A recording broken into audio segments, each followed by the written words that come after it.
¿Estamos enchufados todos? ¿Sí? Vale. Bueno, pues voy a presentaros. Yo soy, muchos me conocéis, yo soy Carlos Rodríguez, soy el, bueno, eso que pone ahí, el director comercial de Jaidanet para España y EMEA, que en inglés es todo eso. Está con nosotros Alina, la que también conocéis mucho, que forma parte de mi equipo, que es, ¿qué eres, Alina? Spain Account Manager, que también lleva muchos proyectos internacionales y demás, y lleva ya con nosotros 7 años, ¿no? 8 años. Beatriz, que ya se ha presentado ya antes, y es nuestra jefa, y bueno, pues una verdadera experta en todo lo que tiene que ver con el tema telco. Y luego está con nosotros Mar Gallardo. Me vas a permitir que lea tu currículum, porque si lo leo mal, lo mismo te quejas a mi jefe, y esto ha empezado como fiesta y acaba como funeral, es decir, bueno, mi funeral, ¿vale? Porque es abogado y son rencorosos.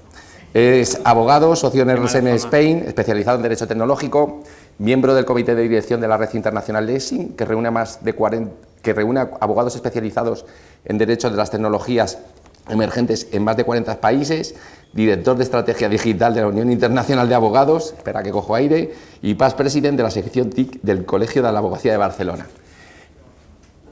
¡Qué currículum, tío! Y es todo verdad. Y es todo verdad. Y yo presentando una mesa donde está esta eminencia. La ventaja que Marc lleva mucho, bueno, es consejero además de Jaidanet y además de una larga trayectoria en la en el asesoramiento, ¿no? Y el acompañamiento de empresas que llevan todo este tema de la digitalización. Yo creo que he tenido la oportunidad de trabajar con él en algunas ocasiones. Yo creo que es un abogado atípico, ¿vale? Porque es de los que, no sé cómo lo decís técnicamente, que se moja, ¿no? Es decir, una rara avis. Sí, alguien que dice que se posiciona, no es el puto abogado ese que, ¿no? Que, hombre, tampoco no hace falta. Hay abogados que nunca te dicen lo que tienes que hacer. Dame volumen porque se está subiendo a la parra. Hay abogados que nunca te dicen lo que tienes que hacer, solo te dicen todo lo malo que te puede pasar, ¿vale? Sí. Perfecto. Bueno. Muchas gracias a todos. Vamos a ver si respeto el tiempo. No hay aquí ningún reloj y ya sabéis que me gusta hablar, así que se nos puede ir esto de las manos. Dame un toque, ¿vale? Bueno, como son los 30 años de Jaidanet, yo quiero contar un poco mi experiencia personal. Yo llevo casi 9 años en la compañía, dentro de 20 días más o menos, hago 9 años en la compañía. Y todo esto bueno, la compañía ha cambiado un montón, no se parece en nada a cuando yo entré a como es ahora, ¿no? Afortunadamente. Porque cuando entré era otro tipo de compañía. Todo este tema de la identidad digital, por traérmelo ya a lo que vamos a hablar, ha cambiado mucho. En aquel momento la identidad digital, que eran dobles factores de autenticación para la firma, ¿no? Las OTPs, ¿vale la firma biométrica o no vale la firma biométrica para identificar a una persona? Se empezaba a hablar ya del tema del SEBLAC, pero bueno, era algo que parecía residual, ¿no? No era demasiado importante, no era un problema, bueno, era algo del día a día que tampoco causaba demasiadas inquietudes. Ha ido pasando el tiempo, la cosa se ha ido complicando significativamente, ha venido una gran incorporación de procesos tecnológicos a las áreas de negocio de los clientes. El COVID nos trajo un torrente de gente haciendo procesos digitales.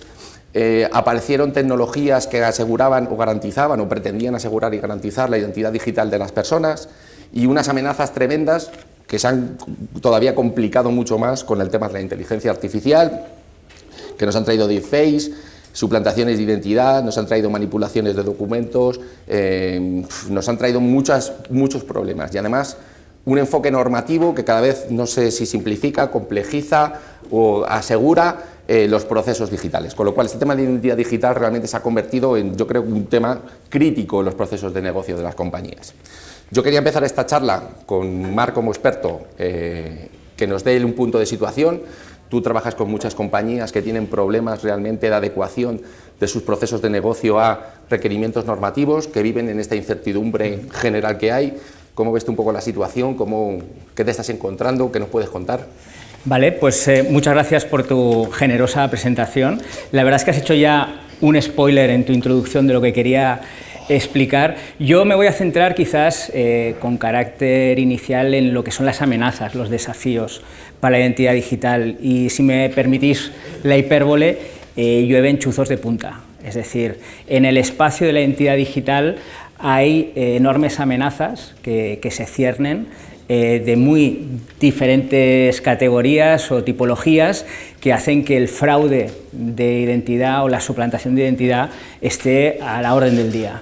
Y sobre todo os diría que lo que vengo experimentando desde mi profesión es que con todo el avance de la inteligencia artificial, y sobre todo la inteligencia artificial generativa, que ahora permite hacer deepfakes o ultrasuplantaciones, ¿no?, que es la palabra como la han oficialmente traducido, ¿no?, del inglés, tenemos muchas dificultades en poder discernir la realidad de lo que no es real, ¿no? Y eso en identidad digital es un tema muy delicado, porque evidentemente la identidad digital es crucial para poder realizar transacciones o comunicaciones en el entorno digital de manera segura, de forma que, digamos, se infunda confianza en ese entorno digital donde las personas o entidades, me da igual, están interactuando continuamente, ¿no?, en una sociedad, como se ha dicho al principio, muy digitalizada. Entonces, estas amenazas que estamos viendo acrecentarse con el advenimiento de la inteligencia artificial, pues generan varios problemas que, digamos, como abogados tratamos de minimizar, porque queremos prevenir, esa es la idea, para eso está el cumplimiento normativo, el compliance, para tratar de anticiparse y, digamos, asesorar a nuestros clientes en lo que llamamos la gobernanza de los riesgos digitales. O sea, aquí no vale improvisar. Cuando uno adopta una tecnología, y vamos a decir en este caso herramientas que sirven para hacer verificación de identidad digital, por ejemplo, pues evidentemente hay que ser conscientes de cuáles son los riesgos asociados a esos usos, qué problemáticas pueden presentarse para poder gestionar adecuadamente esos riesgos. Si no lo hacemos así, y eso significa tener que elaborar protocolos, tener que formar a la gente, no olvidemos que cuando hablamos de tecnología hay que hablar de gente, no puedes obviar la gente, porque la gente es la que, a fin de cuentas, va a utilizar la tecnología y, por lo tanto, si no les explicas para qué sirve, cuáles son los problemas que pueden derivarse de su uso y lo haces con protocolos, formaciones, etcétera, pues tienes un riesgo mucho mayor de tener problemas con graves consecuencias. Entonces, quizás como introducción me pararía aquí. Sí, porque esto no es un tema solo de empresa. Es que esto de la identidad digital, yo me acuerdo cuando yo entré, era una cosa muy de los bancos, ¿no?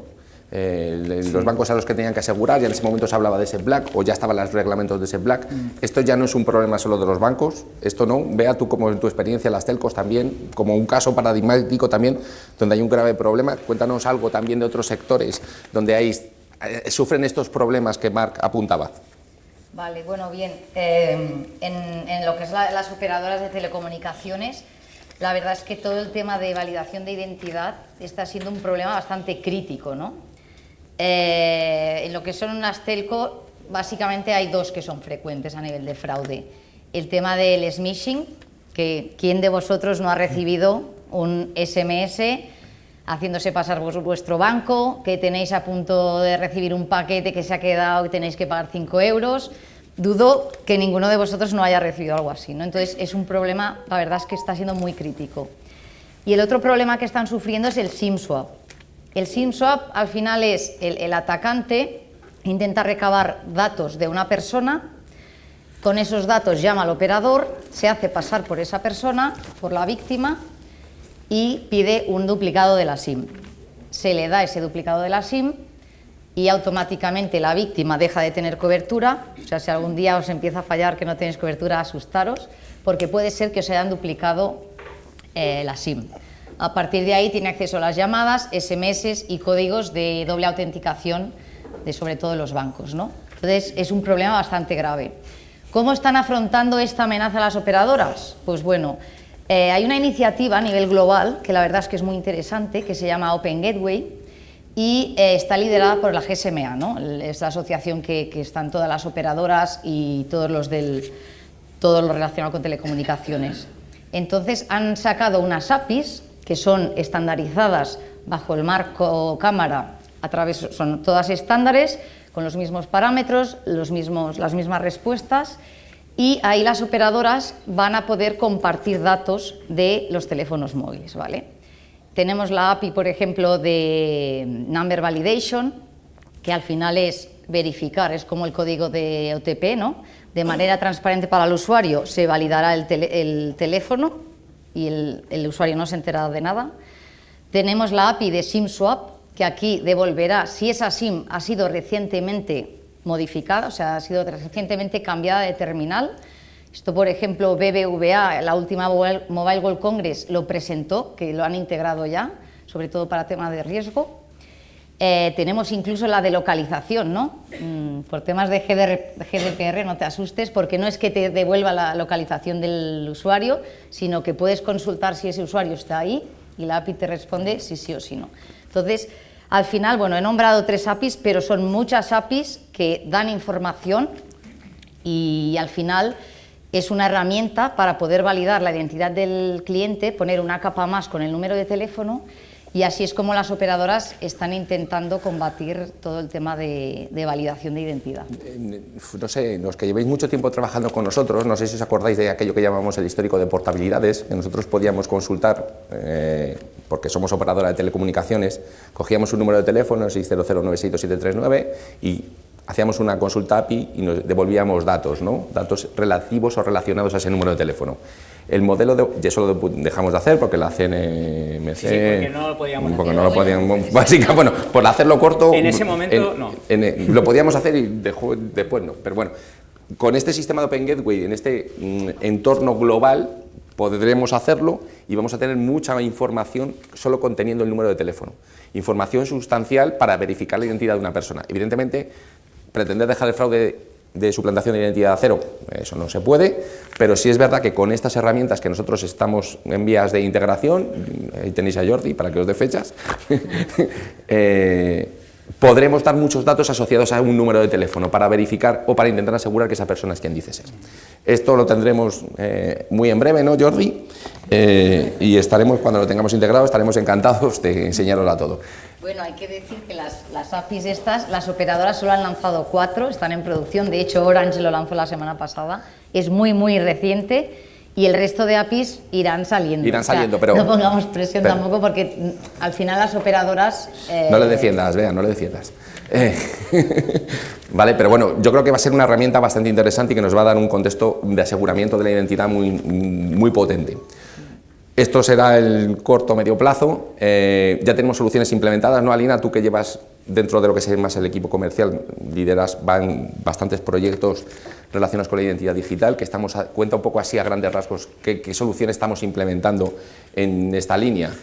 Cuéntanos temas de, yo qué sé, del 2FA, de cómo estamos, bueno, lo que tú veas. Sí, bueno, todo el tema relacionado con la parte de asegurar la identidad del cliente, es importante destacar que nosotros hemos ido añadiendo diferentes servicios para ir cubriendo las diferentes capas de seguridad jurídica.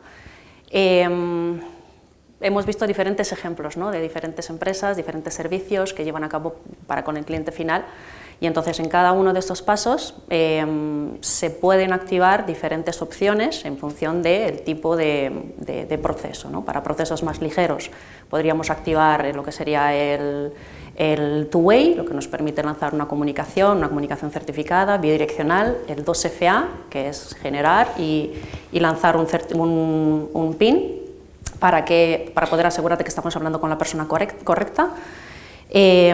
Podríamos ir subiendo para añadir las diferentes comunicaciones certificadas, todos los pasos de la firma electrónica a sus diferentes niveles que contempla la normativa, la simple, la avanzada, la cualificada, en función de cada uno de los procesos que estamos llevando a cabo y en función también del tipo de información que necesitamos recabar para poder asegurarte que el proceso está cubierto desde el punto de vista jurídico, pero que no restamos en el sentido de experiencia de usuario. Elevando a otros procesos con más riesgo, tendríamos lo que es la parte de KYC, del conocimiento del cliente, la capa de vídeo para poder asegurar que la persona, o sea, el cliente que está realizando un nuevo alta está correctamente identificado y el SEBLAC nos cubre y no puede venir luego a tener ningún tipo de repercusión, ningún tipo de riesgo en el sentido jurídico. Y por supuesto la emisión de certificados digitales, toda la parte de identidad digital, tenemos la capacidad de emitir ese certificado donde lo podemos utilizar para los diferentes procesos hasta el nivel de sector público donde nos podemos autenticar como Bueno, es un trabajo de generación del ecosistema que hemos hecho, ¿no? De diferentes capas de seguridad jurídica en función del nivel de interlocución entre una entidad, una empresa y sus clientes o usuarios finales. Yo soy muy pesado con esto y siempre estoy con el rollo del equilibrio entre conversión, seguridad jurídica, y a todo el mundo le digo lo mismo, ¿no? Venga, la conversión, ese equilibrio entre conversión, seguridad jurídica, riesgo de negocio y demás. Bueno, yo lo cuento un poco como yo lo cuento, a nivel de negocio y a nivel, bueno, intentando hacer entendible, pero no desde una perspectiva experta. Cuéntanos, Marc, cómo lo ves tú desde el punto de vista, ¿qué podemos hacer? ¿Qué trucos podemos tener? Bueno, a ver, primero desmitificar algo, porque es verdad que es corriente común pensar que la legalidad va de alguna manera contra la usabilidad. No es mi opinión. Es decir, yo creo que podemos mantener un nivel de cumplimiento normativo satisfactorio sin necesidad de hacer cosas raras o de reducir, digamos, la capacidad de negocio. Al fin y al cabo, toda la normativa que rodea a la identidad digital, pero no solo la identidad digital, sino otras cuestiones tecnológicas, que ahora no viene al caso hablar, todas, al fin y al cabo, lo que buscan es, como decía al principio, infundir confianza, dar seguridad jurídica, ¿no?, a las transacciones, con lo cual hay que ver ese beneficio, ¿no? Es decir, si tú pones procedimientos, garantías, etcétera, eso va a concluir, teóricamente, si no pasan cosas extrañas de por medio, en una transacción, digamos, satisfactoria, ¿no? En el caso del punto de vista del cliente que adopta una herramienta, una tecnología de JDaNet, pues eso le da mucha satisfacción, ¿no? Porque al final, digamos, cumple el objetivo y además de una manera segura, y hemos escuchado antes testimonios de varios de los clientes muy satisfechos en este sentido, sí, ¿no? Sí, perdóname que te interrumpa, de aportar confianza también al usuario final, ¿no? Al final vemos siempre vemos la normativa como un enemigo, pero al final es una luego lo que ocurre es que, bueno, pues la normativa no todos la podemos leer o interpretar del mismo modo. Ya me has hecho spoiler antes, yo siempre intento buscar una interpretación que sea favorable sin que incurra en riesgos para la compañía. Acordaos de lo que os decía antes, ¿no?, de la gobernanza de los riesgos, que para mí es muy importante. Por lo tanto, yo veo una compatibilidad entre eso. Otra cuestión luego es que, por ejemplo, y se ha citado aquí, la famosa RGPD, pues sí que es verdad que la Agencia Española de Protección de Datos suele tener unas interpretaciones muchas veces muy severas, muy rigurosas, que nos asustan, ¿no? Y como las sanciones son de órdago, pues intentamos a veces, bueno, pues ir quizás a la zona segura, ¿no?, de cumplimiento de la norma de protección de datos. Pero bueno, dicho esto, yo creo que lo que es importante es que los clientes que utilicen herramientas de proveedores externos, ¿no?, en el ámbito, por ejemplo, de la identidad digital, acudan a proveedores certificados, a proveedores que cumplan con la normativa. Fijaros, repetimos otra vez, ¿no?, el cumplimiento de la normativa como algo que aporta valor, no lo contrario, ¿no?, y que además aporte suficiente flexibilidad para poder adaptarse, esto es algo que he escuchado antes, al principio, a las necesidades del cliente, ¿no?, en función de cada casuística.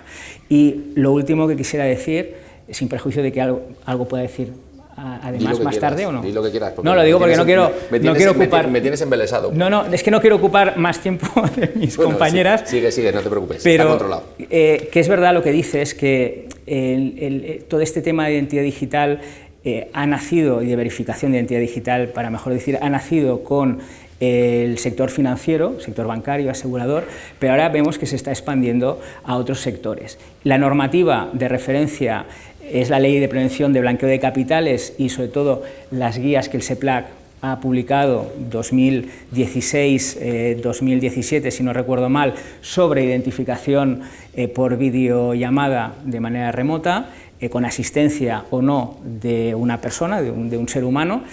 Y esto estamos viendo que se está, digamos, las buenas prácticas, ¿no?, que de alguna manera están recogidas en estas guías, se están utilizando como buenas prácticas en otros sectores para hacer identificación por vía remota, ¿no? Entonces, sí que es verdad que se está expandiendo y que otros sectores de actividad tienen mucho interés en poder utilizar estas mismas herramientas y, sobre todo, garantizarse a sí mismas que los proveedores que utilizan, que eligen como compañeros de viaje, porque es muy inusual que las compañías desarrollen sus propios productos o servicios en este ámbito, pues que confíen en proveedores que están certificados, que cumplen con la normativa y que les dan esa confiabilidad, en definitiva, a la hora de utilizar sus productos. Ya está, he dicho.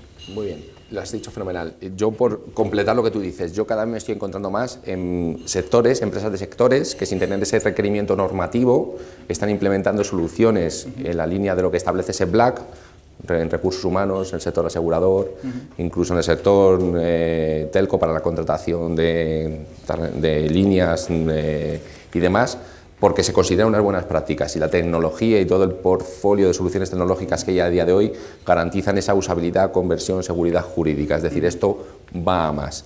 En esa línea nosotros estamos enriqueciendo nuestro ecosistema de soluciones de identidad digital un poco a la línea de lo que tú decías, no a línea, con nuevas cosas que estamos implementando para garantizar esa seguridad jurídica, esa conversión y esa usabilidad sin penalizar los procesos de negocio, ¿no? Ahí, por hacer brevemente y por ir un poco sobre la línea, porque ya se han comentado algunas cosas, temas que estamos implementando, que tenemos implementados. Ve apuntaba lo del Open Gateway, que lo tendremos dentro de poco, el RCS, que ya hemos estado comentando esta mañana, que tiene una ventaja muy importante, que es esa verificación del remitente, una verificación que no hace JDANET, una verificación que hace Google, es decir, hay otra entidad que verifica que el remitente es quien dice ser, los procesos de contratación o las notificaciones certificadas vía WhatsApp, donde también hay una verificación del remitente para asegurar que no hay una suplantación, que no hay nadie que se hace pasar por una entidad a la hora de mandar una comunicación, un proceso de firma a un tercero. ¿Qué más, Alina? ¿Qué me estoy dejando? Pues, por ejemplo, esto lo comentó Cisco inicialmente. Tenemos la solución de CertValidator, que esto nos ayudaría mucho tanto para personas físicas como para personas jurídicas a asegurar cuando identificamos o autenticamos a un usuario a través de su propio certificado digital. La parte de validar cualquier documento firmado digitalmente también nos va a ayudar. En ese sentido, todos los procesos que podamos abrir para poder cubrir los diferentes procesos de contratación que nuestras entidades, clientes, puedan llevar a cabo, es importante. Y nosotros, como prestador cualificado a nivel europeo, es decir, que podemos emitir certificados digitales como los de la CNMT, no queremos, bueno, los emitimos y emitiremos todos los que podamos, ¿no? Pero nuestro foco no va a ser emitir los certificados que ya emite la Fábrica Nacional de Moneda de Timbre, ¿no? Sino completar aquellos sitios donde, por ejemplo, la CNMT, ahí Jordi sabe bastante más que yo, completar donde ellos no lleguen, ¿no? Por ejemplo, el sistema de verificación de firmas, el USB-C, ¿no? Emitir certificados digitales que identifiquen no solo a una persona como representante de una entidad, sino qué poderes tiene esa persona para ejercer según qué tipo de acciones. Os pongo un ejemplo muy simple.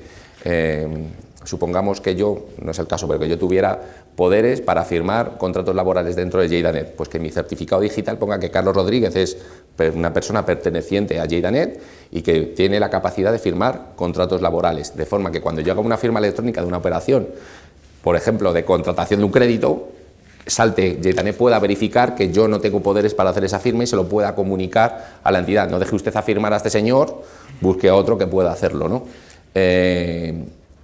También tenemos capacidad, ¿no? Integramos cada vez más soluciones de terceros, ¿no? En procesos de onboarding más completos, ¿no? Con entidades. Soluciones de scoring, soluciones de buró de crédito, todo lo que nos ayude a cubrir y a asegurar que el cliente que está contratando es quien dice ser. Es decir, tenemos muchas soluciones. ¿No? A mí me gustaría, vea, ponernos un ejemplo concreto de algo que hagamos, no sé, a ver, si me ocurre, por ejemplo, el tema de cómo podemos nosotros identificar los deepfakes, por ejemplo.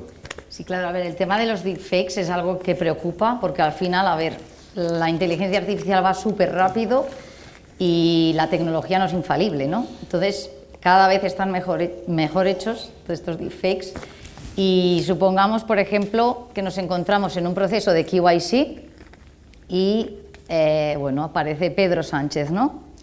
Vemos Pedro Sánchez, perfectamente un deepfake que pasa todo el control con su DNI. Y en un proceso normal, pues bueno, ese deepfake, si está tan bien hecho, podría llegar a finalizar un onboarding, ¿no?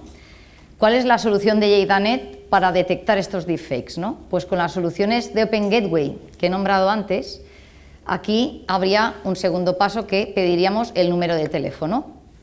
La persona que está haciendo este deepfake a lo mejor sabe el número de teléfono de Pedro Sánchez, pero bueno, supongamos que no lo sabe primero. Lo pondría. Conectaríamos con la API de KYC, que al final con el operador mira los datos de facturación, diríamos, este teléfono es Pedro Sánchez, vive en esta dirección, su cumpleaños es este día, y vería que ese número de teléfono no es de Pedro Sánchez, se bloquearía. Supongamos que sí que conoce el teléfono de Pedro Sánchez. En ese caso sí quedaría también válido.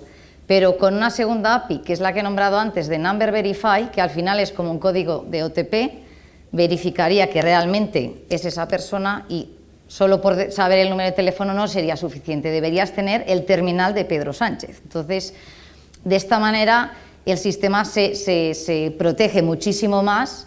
Y es ahí donde al final está habiendo un cambio de paradigma en las operadoras, porque una operadora ya no está dando solo conectividad, sino que está ofreciendo todas estas soluciones y está siendo un actor clave para todo el tema de validación de identidad. Ahí, yo creo, y por traerme un poco lo que dice Bea a nuestro discurso, nosotros vamos a ser capaces, o ya somos capaces de enriquecer todo lo que aportamos en verificación de la persona física en los procesos de videoidentificación, ¿no? Validación de documentos, etcétera.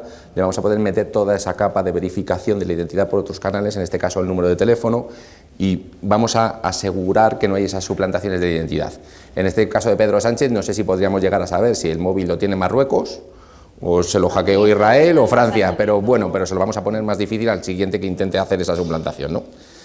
Pues yo creo que hasta aquí, ¿no? Ya hemos contado lo que queríamos contar, lo hemos clavado, bien, perfecto.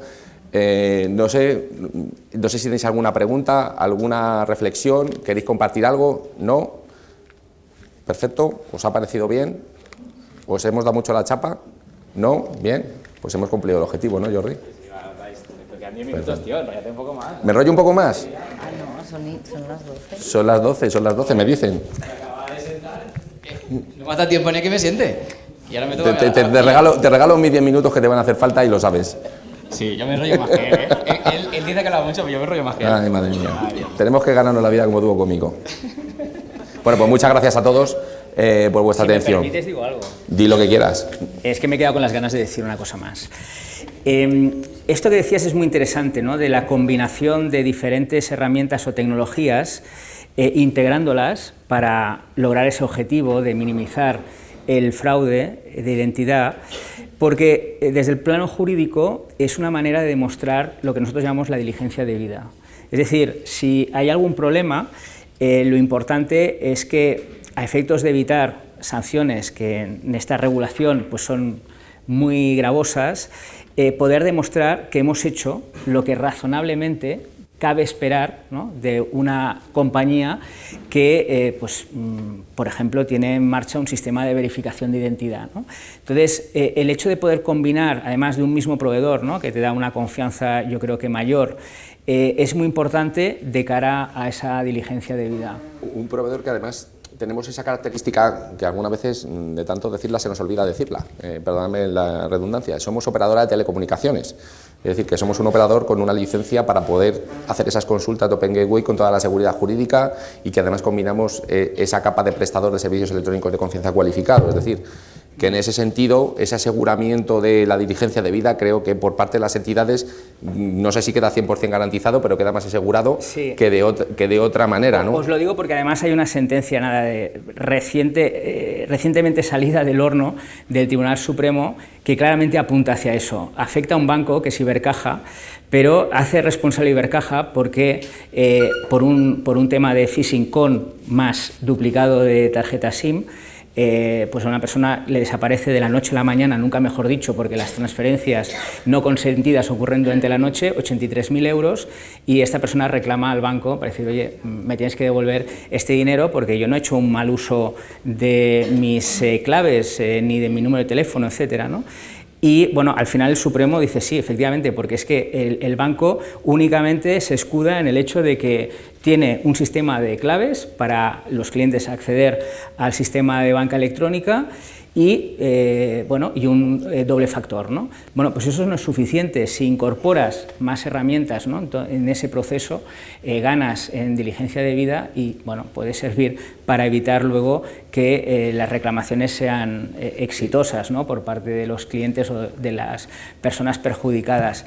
Y esto puede pasar no solo al sector bancario, sino que, de ahí la importancia de esta sentencia, puede ser extensible a otros sectores de actividad. Lo curioso es que Ibercaja tenía otros asuntos que iban a subir al Supremo, ha renunciado a todos los recursos de casación porque, seguramente lo sabéis, en España la jurisprudencia se crea con 2 sentencias con el mismo criterio. Entonces, quieren evitar que ese criterio cuaje y han retirado todos los recursos de casación. Pero eso no quiere decir que este tipo de asuntos similares vuelvan al Supremo y al final ese criterio jurídico se consolide, ¿no? Por tanto, la diligencia debida es muy importante y lo que hacéis vosotros ayuda mucho a cimentarla. Muy bien. Sí, yo creo que va a haber muchas entidades que se van a tener que replantear, y no hablo de las entidades del sector bancario, quizás has puesto el ejemplo de Ibercaja, son las que más afinado lo tienen, pero hay muchas entidades manejando muchos datos personales, muchos datos de alta sensibilidad, gracias, que se van a tener que replantear lo que hacen porque están haciendo las cosas no aplicando la diligencia debida. Déjame, si me voy a quedar ahí, ¿vale? Por no calificarlo, ¿vale? Gente que maneja datos personales de salud, de currículums, etcétera. Muy interesante. Pues muy bien, chicos, muchísimas gracias a los tres, muchísimas gracias a vosotros por aguantarnos este ratillo.